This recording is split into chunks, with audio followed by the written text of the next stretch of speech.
اور فیکٹر پہ ہم بات کرتے ہیں کہ سیکھنے کا جو عمل ہے وہ جاری رہنا چاہیے. ہوتا کیا ہے کہ جس طرح ہمیں یہ احساس ہو جاتا ہے کہ جی ہم تو بہت کچھ سیکھ چکے ہیں اور اب تو بس ہم انجوائے کریں گے لائف کو, وہی جو فل سٹاپ جب ہمیں لگتا ہے تو پھر یہ کہ بجائے ہم آگے بڑھنے کے ہم پیچھے جو ہیں وہ آنا شروع ہو جاتے ہیں. اور اس کی ایک ریزن یہ ہے کہ ہمارا جو مائنڈ ہے وہ پھر جو سیکھنے کا جو پروسیس ہے, اب ظاہر ہے یہ پروسیس ہے سیکھنے کا اور یہ ہر وقت جاری رہنا چاہیے, اور ہم جو ہے وہ دوسروں سے سیکھتے نہیں ہیں. جب ہم دوسروں سے سیکھتے نہیں ہیں یا ہم اچھی کتابیں نہیں پڑھتے یا ہم آگے بڑھنے کی کوشش نہیں کرتے, تو پھر ہمارا جو مائنڈ ہے وہ ایک جگہ اسٹیگنٹ ہو جاتا ہے اور پھر ہم پھنس کے رہ جاتے ہیں. اور پھر ہم کہتے ہیں, پھر ہم اپنے بچوں کو نا ماضی کے قصے سناتے ہیں.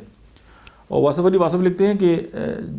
جوان اور بڑھاپے کا جو فارمولہ ہے وہ یہ ہے کہ جب ہم مستقبل کے بارے میں پلاننگ کرتے ہیں, مستقبل کے بارے میں کوشش کرتے ہیں تو ہم جوان رہتے ہیں, اور جب ہم ماضی کے بارے میں باتیں کرنے شروع کر دیتے ہیں تو ہم بوڑھے ہو جاتے ہیں. تو آپ یہ دیکھیں کہ ہم اپنی ماضی کے قصے جو ہیں وہ بڑھا چڑھا کے اپنے بچوں کو یا اپنی فیملی کو سناتے ہیں کہ ہم نے یہ کیا تھا اور میں نے وہ کیا تھا اور میں ایسا تھا اور میں ویسا تھا. تو اس کا مطلب ہے کہ ہم ذہنی طور پہ بوڑھے ہو چکے ہیں. لیکن اگر ہم فیوچر کے بارے میں غور و فکر کر رہے ہیں اور ہم آگے بڑھنے کے بارے میں سوچ رہے ہیں اور ہم اپنے دوستوں کو اور اپنے ساتھ جو جڑے ہوئے لوگ ہیں ان کی زندگیوں میں کوئی رنگ بھر رہے ہیں اور ان کو جو ہے وہ کامیابی کی طرف لے کے جا رہے ہیں, اور کچھ جو لوگ بھٹکے ہوئے ہیں یا جن لوگوں کو پتہ نہیں ہے لائف کے حوالے سے ہم ان کو گائیڈ کر رہے ہیں, تو پھر یہ ہے کہ ہم جوان بھی ہیں اور ہم جو ہے وہ بہت کلیئر ہیں اور ہم خود بھی سیکھ رہے ہیں اور دوسروں کو بھی جو ہے وہ سیکھنے کا جو ہے موقع دے رہے ہیں. اگر اس طرح ہے تو پھر ہم اچھے سیلز مین بھی ہو سکتے ہیں, اچھے مارکیٹنگ پرسن بھی ہو سکتے ہیں,